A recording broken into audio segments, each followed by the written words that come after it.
નગરચર્યા બાદ ભગવાન મંદિરમાં બિરાજિત ભગવાન જગન્નાથને ગર્ભગૃહમાં બિરાજિત કરવામાં આવ્યા। આરતી બાદ ભગવાન મંદિરમાં બિરાજિત થઈ ગયા। ભગવાન જગન્નાથે રાતવાસો મંદિરની બહાર કર્યો।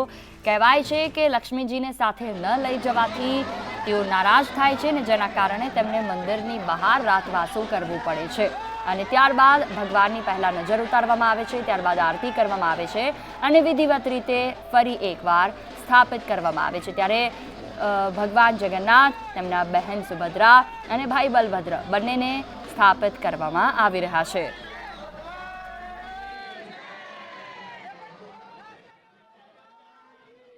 ભગવાન જગન્નાથજીની રથયાત્રા બાદ ભક્તોને દર્શન આપ્યા બાદ નજર ઉતારીને નિજ મંદિરમાં વૈદિક મંત્રોચ્ચાર સાથે વાજતે ગાજતે ભગવાન જગન્નાથજીનું ગર્ભગૃહમાં પ્રવેશ છે તે કરવામાં આવી રહ્યો છે। વાજતે ગાજતે ભગવાન જગન્નાથજી, બહેન સુભદ્રા અને ભાઈ બલરામનું આગતા સ્વાગતા સાથે મંદિરમાં સ્થાપન કરવામાં આવી રહ્યું છે।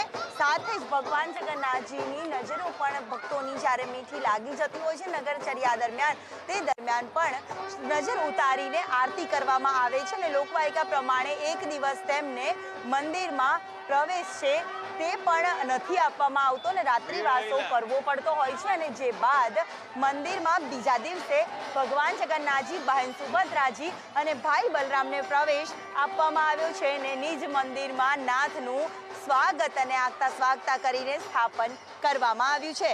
કેમેરામેન સંદીપ રાઠોડ સાથે દિવ્યા ચૌહાણ, સંદેશ ન્યૂઝ, અમદાવાદ।